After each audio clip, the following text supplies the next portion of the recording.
Absalom plays the long game. He plots for years before avenging his sister. He waits years before trying to overthrow his father's king. In the meantime, he's working out his plan.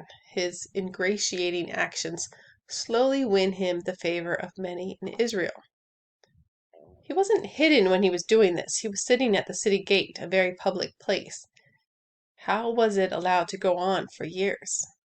It almost seems like it had been known, as it doesn't seem to be met with outright shock when they are warned to flee from Absalom. David's not holding anything against Absalom even at this point. He takes it as from the hand of God. David says that if the Lord finds him pleasing, God will restore him to Jerusalem. And if not, God can do as he pleases with David. David is surrendered into God's hands. There's no pleading here to not fall into the hands of his enemy. He has no real enemy but himself and his sin. He's been humbled.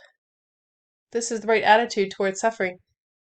I personally find it harder to trust God when there are other people involved, like this situation. But God is Lord over all, whether all has submitted themselves to God or not. God still has the power and still is in control. Our posture during suffering should be humility. Jesus shows us the perfect example, as always. He's in deep distress in the garden. He prays that God would take away the suffering, but submits himself to the Father's will.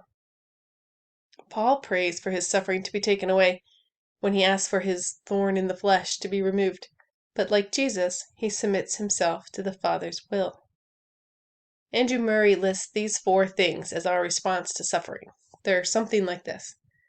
1, we can rest knowing that what's happening is in God's control. He knows what's going on. He's determined this by his will. 2, we're in his keeping. He will be with us through this and will guard us. We can abide in his love and receive abundant grace for all we need to walk in his love during this time. 3, he has good plans for us and is working them out.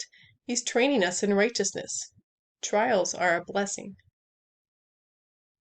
4, we are to wait for his deliverance. We can trust he has an appointed time and way to bring us through and out of the trouble. Namely, know God is who he is. Our experiences don't change his character, nature, or authority. Love and trust God.